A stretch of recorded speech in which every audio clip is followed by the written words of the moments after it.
वंशी वारे सांवरे नयन ढांपी तोहे ले ना मैं देखूं और को ना तोहे देखन दे। गोपियां कहती हैं, हे वंशी वाले, आपके स्वरूप को इस तरह से नयन मार्ग से अंदर करके और हृदय भवन में बैठा करके हृदय के किवाड़ बंद कर लूं कि फिर आप बाहर किसी को भी न देख पाओ, और हृदय के किवाड़ बंद होंगे तो ना किसी को आप देख पाओगे, और मेरी भी निगाहें बंद होंगी तो फिर मैं भी अन्य किसी को नहीं देख पाऊंगा। बोलो जय श्री कृष्ण। तो इसी भाव से भर करके राधा रानी ने मान कर लिया। तो उन माननी गोपी को मनाने के लिए भगवान ने राधा रानी का हाथ पकड़ा। राधा रानी का करार बिंद पकड़ के मुरली मनोहर वहां से अंतर्धान हो गए। और तब सभी गोपियां भगवान को खोजने लगीं। बरगद के बिरवा से पूछती हैं, तुलसी के तरुवर से पूछती हैं, लेकिन किसी ने भी भगवान का पता नहीं बताया। गोपियां व्याकुल हैं, विरही हैं, और विरहिणी बने वन वन भगवान को खोज रही हैं। क्यों जी, भगवान ये आज गोपियों के साथ इतना विचित्र व्यवहार क्यों कर रहे हैं? क्योंकि भगवान गोपियों के प्रेम की पूर्ण परीक्षा ले रहे हैं। क्योंकि आज तक जब ठाकुर जी गोपियों को छेड़ा करते थे तो गोपियां भगवान को डांटा करती थीं। आज जब गोपियां परीक्षा देने आई तो भगवान ने भी उनसे उल्टा व्यवहार किया। और यही प्रेम का स्वभाव होता है। प्रेम में अनुकूलता में ही प्रतिकूलता समझी जाती है और प्रतिकूलता में ही अनुकूलता होती है महाराज। हाँ में ही ना हो जाती है और ना में ही हाँ होता है। प्रेमियों का बड़ा विचित्र स्वभाव होता है। अहिरेव गतिर प्रेमणा स्वभावः कुटिलो भवेत। जैसे सांप की चाल समझ में नहीं आती है, सांप कब किस दिशा में जाने वाला है तो उसकी टेढ़ी मेढ़ी चाल से कोई भी नहीं समझ पाता, ऐसे प्रियतम की हर दशा विचित्र ही होती है महाराज। प्रेमी अगर हाँ कह दे तो समझो ना है, कोई सम्मान करे तो समझ लो आपको व्यंग मार रहा है। क्योंकि दोस्तों के बीच में, प्रेमियों के बीच में कैसा सम्मान, कैसी मर्यादा, और प्रेमियों के बीच में अगर मर्यादा आ जाए तो समझ लो प्रेम का लोप हो रहा है। भगवान ने भी गोपियों को प्रेम की परीक्षा लेने के लिए से इस तरह से सताया। क्योंकि गोपियां पहले भगवान को सताती थीं। जब गोपियां जुड़ती थीं तो सारी गोपियां आपस में चर्चा करती थीं, बहना आज मुझे श्याम सुंदर ने ऐसे छेड़ा, आज मुझे कृष्ण कन्हैया ने ऐसे छेड़ा। तो एक गोपी ने सोचा कि क्या कभी प्यारे मुझे भी छेड़ेंगे? तो भगवान तो अंतरात्मदृक हैं, गोपियों के मन की भावना को समझ गए। और उस गोपी के पास में जाकर के भगवान कहते हैं, अरे भाभी बड़ी मलूक लग रही है, अरे बंठन के इतनी सज धज के कितकू जा रही है। और जैसे ही गोपी को भगवान छेड़ते हैं तो गोपी, तब ये पहले की घटना है, ब्रज की घटना है कि गोपी को भगवान छेड़ते हैं तो गोपी मन में मंत्र मुग्ध होती है। देखी छवि आज श्याम सुंदर की, देखी छवि आज श्याम सुंदर की, देखी छवि आज। गोपी के पास जैसे ही भगवान आकर के छेड़ते हैं तो इतने निकट से भगवान को अपने पास आया हुआ पहली बार गोपी ने पाया। और तब मन में भर करके गोपी गाती है, देखी छवि आज श्याम सुंदर की, देखी छवि आज श्याम सुंदर की, देखी छवि आज। हो गई पूर्ण आस मन की, हो गई पूर्ण आस मन की, देखी छवि आज श्याम सुंदर की, देखी छवि आज श्याम सुंदर की, देखी छवि आज श्याम सुंदर की। हो गई पूर्ण आस मन की, हो गई पूर्ण आस मन की। कैसे हैं भगवान? मोर मुकुट पीतांबर धारी, मोर मुकुट पीतांबर धारी, मोर मुकुट पीतांबरधारी, मोर मुकुट पीतांबरधारी, शोभानुपम मन मोहन की, शोभानुपम मन मोहन की। देखी छवि आज श्याम सुंदर की, देखी छवि आज, श्याम सुंदर की, देखी छवि आज श्याम सुंदर की, देखी छवि। आज श्याम सुंदर की। गोपी ने जब भगवान को इतना निकट पाया तो मन में खुश हो रही है और भगवान को डांट रही है। मुंचांचलम चंचल पश्य लोकम, मुंचांचलम चंचल पश्य लोकम, बालोसी न लोकयसे कलंकम, बालोसी न लोकयसे कलंकम। गोपाल गोपालन पंडितोसी, गोपाल गोपालन पंडितोसी, भावं न जाना सिविलास लीनाम, भावं न जाना विलास लीना।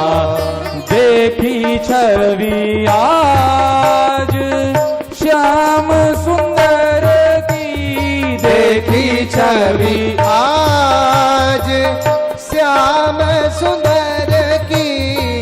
हो गई पूर्ण आस मन की, हो गई पूर्ण आस मन की। बोल कृष्ण कन्हैया लाल की जय। गोपी मन में मंत्रमुग्ध होती थीं और ऊपर से भगवान को डांटती थीं कि ऐ चंचल, चल छोड़ मेरा अंचल, मुंचांचलम चंचल।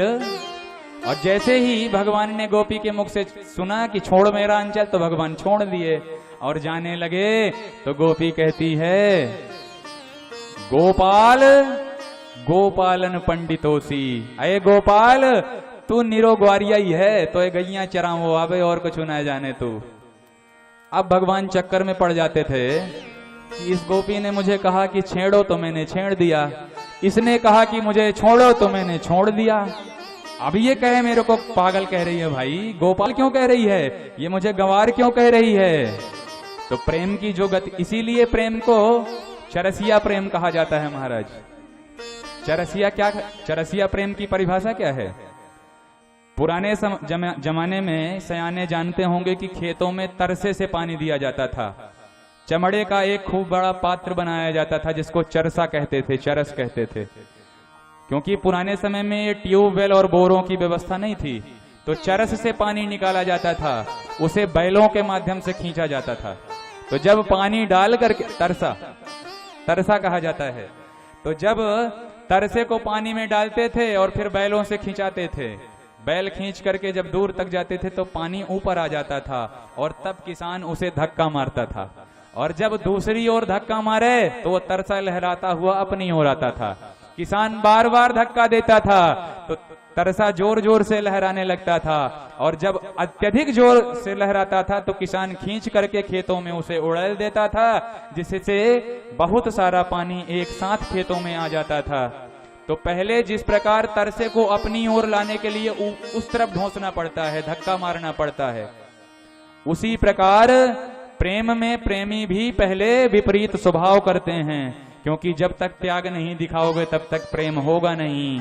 तो प्रेम को चरसिया प्रेम इसीलिए कहते हैं कि जैसे किसान तरसे को उस पार ढूंढ करके अपनी ओर ले आ देता है, ऐसे ही प्रेमी से अलग होकर के भी उसे अपने पास किया जा सकता है, और इसी को चरसिया प्रेम कहते हैं।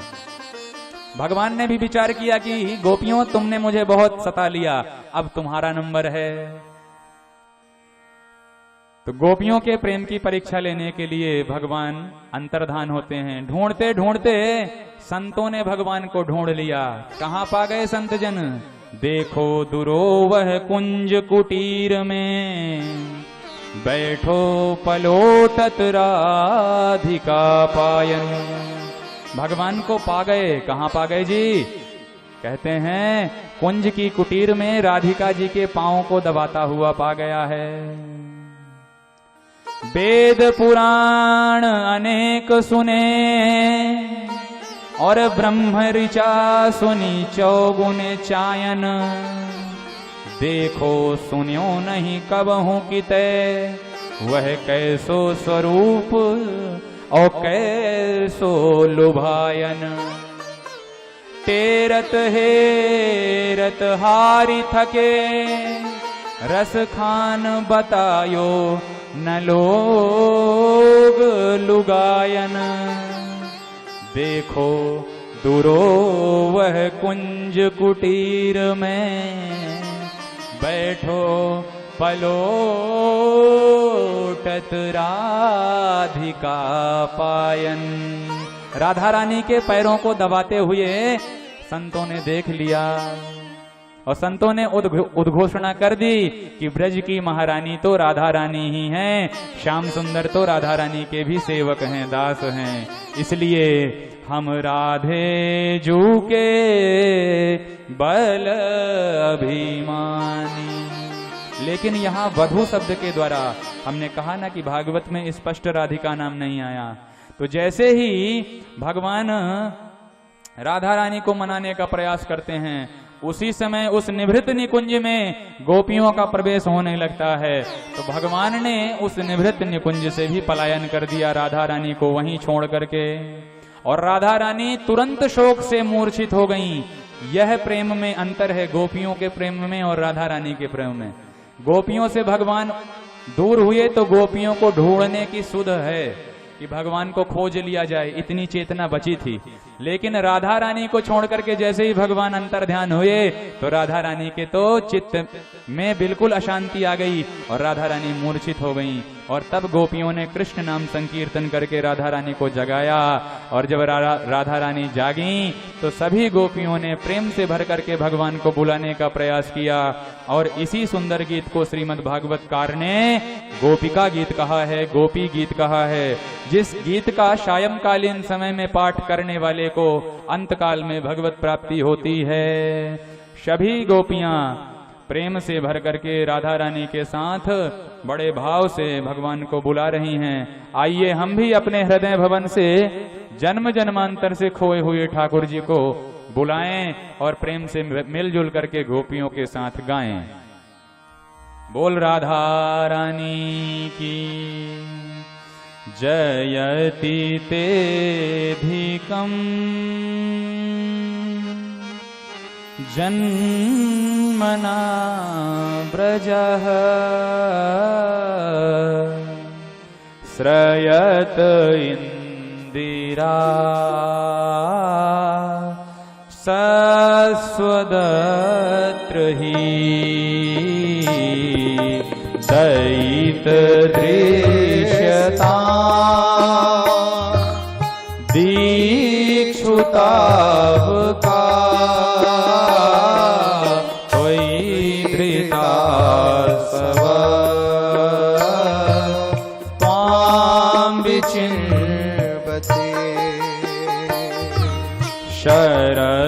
शरदोदासये साधु जात सत सरसी जोदर श्री मुखात्रिषा सूरत नाथ ते अशुल्क दासिका वरद वेद तो नेह किं वदः विष जलाप्ययात् व्याल राक्षसा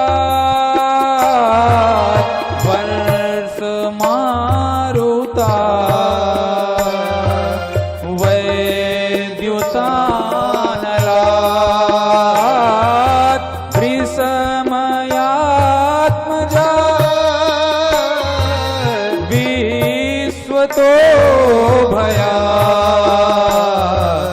दृषभते वयं रक्षिता न खलु गोपिका नन्दनो भवान् अखिल देहिना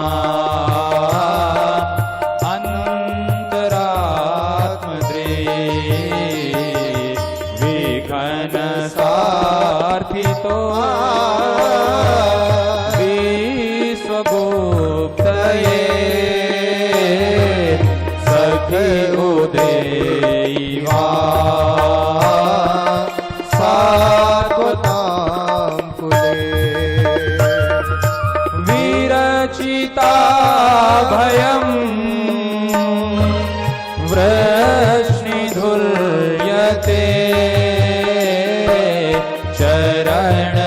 चरणमीयोसा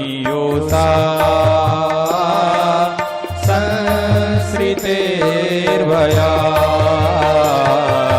करसरोरुहम् कान्तकामदम्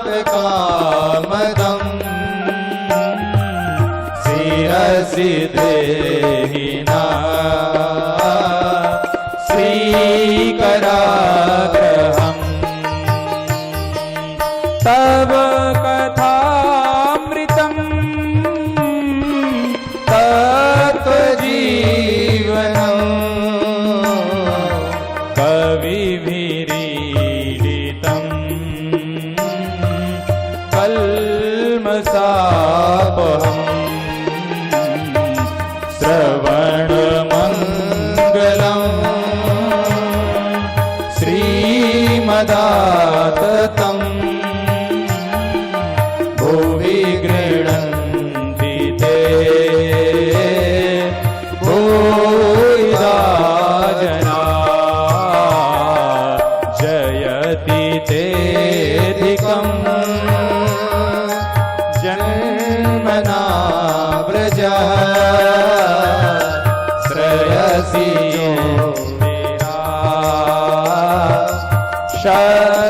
शाश्वतहि दयित दृश्यता दीक्षुतावता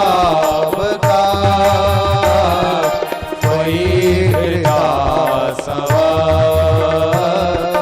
स्वां विचिन्वते जयति तेऽधिकम् जन्मना व्रजः श्रयत इंदिरा शाश्वतत्रयी श्रयत इंदिरा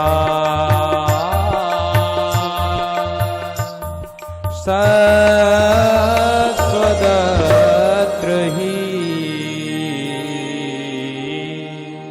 इस प्रकार से गोपियों ने 19 श्लोकों में भाव में भर करके ब्रजराज की श्री रास बिहारी की आराधना की, उनका स्तवन किया, उनको बुलाया। हे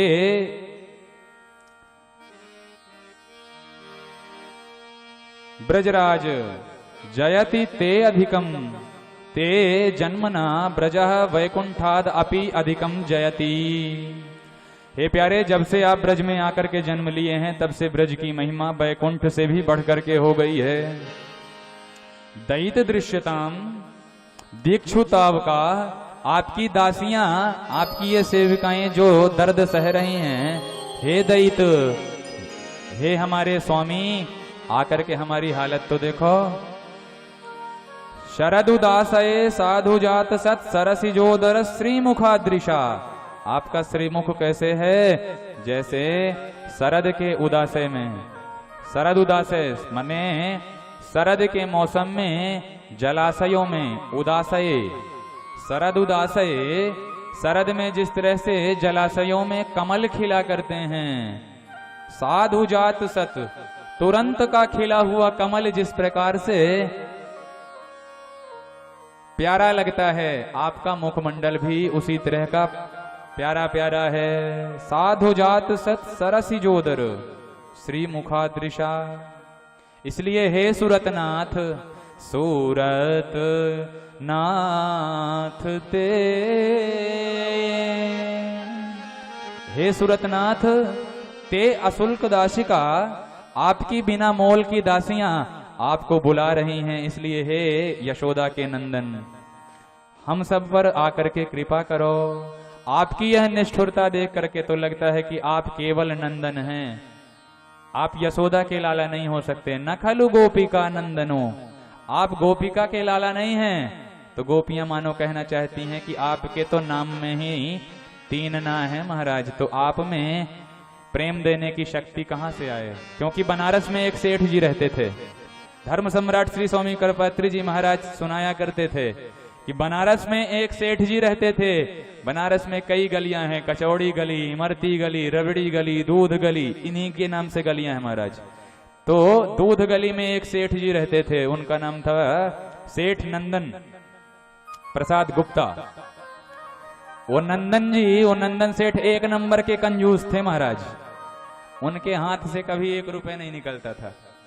और उनके घर में एक देवालय था। उस देवालय में जो पंडित जी नियुक्त करे गए थे, उन पंडित जी के बिटिया के विवाह की तारीख आने लगी तो पंडित जी ने बहुत पहले से ही नंदन सेठ से अपने लिए रुपए मांगने लगे विवाह के लिए। तो नंदन सेठ ने कहा अगले सोमवार का और अभिषेक करा जाओ महाराज, फिर साथ में ही देंगे।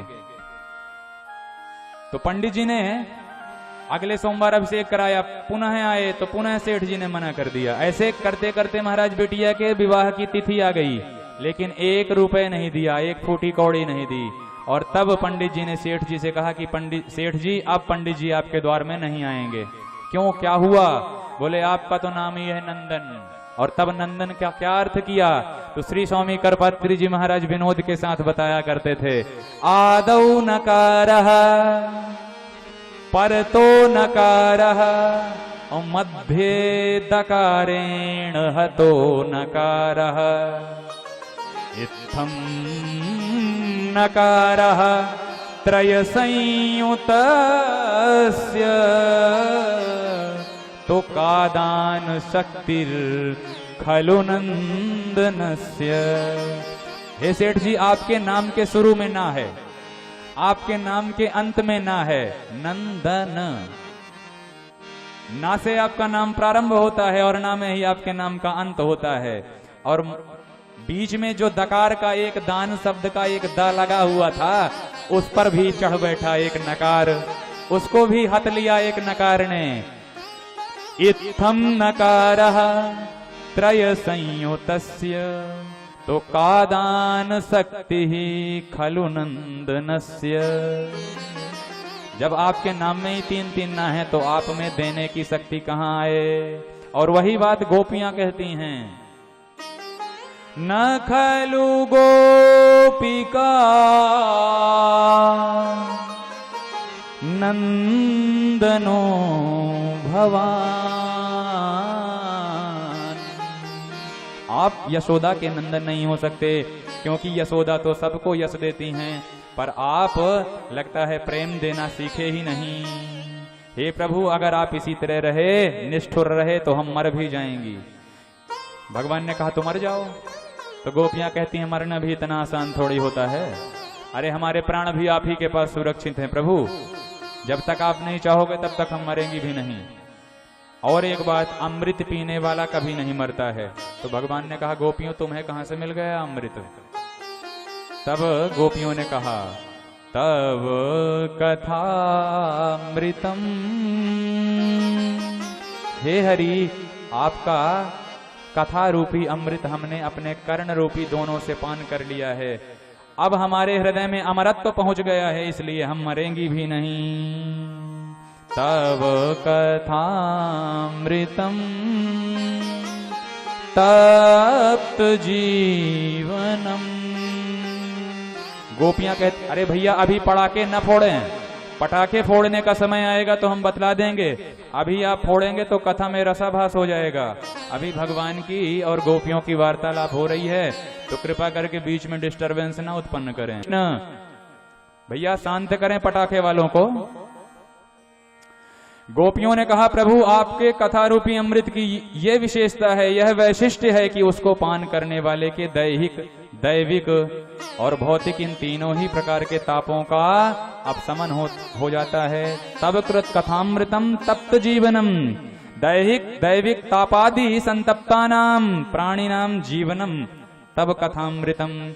आपका कथामृत तो हम जैसे भौतिक प्राणियों का जीवन है। इसलिए हे प्यारे, दुनिया में कोई अन्न दान करता है, कोई गौ दान करता है, कोई वस्त्र दान करता है, लेकिन इन दानों से भी उत्कृष्ट दान उस दानी का माना जाता है जो प्रेम पूर्वक आपके भक्तों को आपकी कथा रूपी अमृत का दान करता है। और गोपियों ने इस श्लोक में हम कथावाचकों को भी सराह दिया, हमारी भी प्रशंसा कर दी। बोलो जय श्री कृष्ण। कवि भीरीडितम, क्योंकि आपका जो यश है वो कई कवियों ने गाया है। जो श्रवण मंगल है, सुनते ही कान में पड़ते ही जीव का मंगल कर देता है। श्री मदाततम, व्यक्ति को श्री से समलंकृत कर देता है।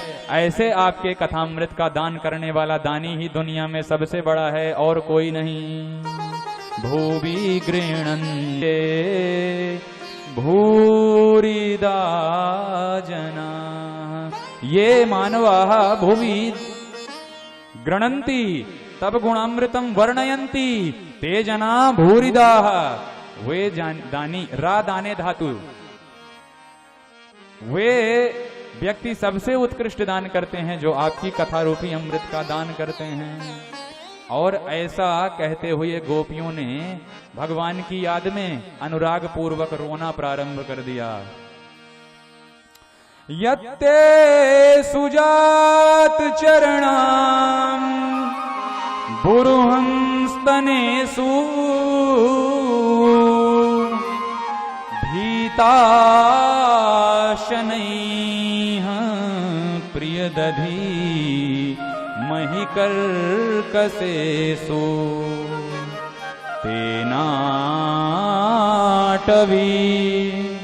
मटसि तद व्यथते न किंस्वेत्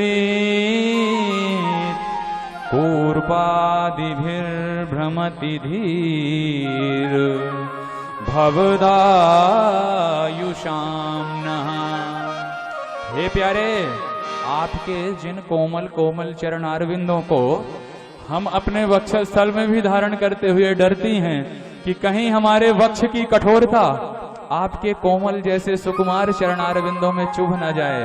और ऐसे कोमल कोमल पैरों से बिना पदत्राण पहने नंगे पैर आप कंटकीले पथ में, कंटीले पथ में घूम रहे हो तो आपको वेदना नहीं होती होगी।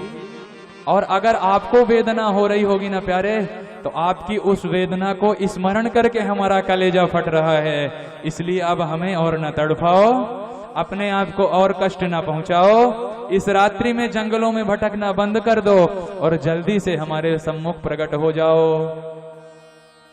गोपियों ने जैसे ही भाव में भर करके उच्च स्वर से रोना प्रारंभ किया तो अब भगवान से भी देखा न गया। इति गोप्यः प्रगायन्त्यः प्रलपन्त्यश्च चित्रधा रुरुदुः सुस्वरं राजन् कृष्ण दर्शन लालसा। जैसे ही गोपियों ने रोना प्रारंभ किया, सभी गोपियों के स्वर से स्वर मिल गए महाराज। क्योंकि माताएं हैं ना, ये रोती भी हैं तो एक दूसरे के स्वर में स्वर मिला करके रोती हैं। बोलो जय श्री कृष्ण। कहीं जाएंगी भी तो साथ में, रोएंगी भी तो साथ में। महाराज कहीं रोना चल रहा हो और माताएं पहुंच जाएं तो समझ जाओ कि कौन रो रहा होगा, क्योंकि सब एक स्वर में ही रोती हैं। और गोपियों ने भी जब भगवान के लिए अनुराग पूर्वक रोना प्रारंभ किया, भगवान से भी, उन रास बिहारी लाल से भी अपनी प्यारी वामाओं का यह कष्ट न देखा गया। तासामाभिर्भूच्छौरिः स्मयमान मुखाम्बुज पीताम्बरधरः स्रग्वी साक्षान् मनमथ मन्मथः साक्षान् मनमथ मन्मथः तासां गोपीनां मध्ये सौरिः सूरसेन वंशोत्पन्नः श्री कृष्णः आविर्भूत। बोल रास बिहारी भगवान की। उन गोपियों के बीच में सूरसेन वंश में उत्पन्न भगवान श्री कृष्ण का प्रागट्य हो गया। अथवा ब्रज के चुटकीले संत, रसीले संत कहते हैं कि तासाम गोपीनाम मध्य छौरी ही, भगवान कहीं गए नहीं थे, उन्हीं छोरियों के बीच में ही लहंगा फरिया ओढ़ करके बैठे हुए थे। और जब गोपियों ने रोना शुरू किया और भगवान को लगी गर्मी तो भगवान का लहंगा गिर गया। और तासाम गोपीनाम मध्य छौरी ही।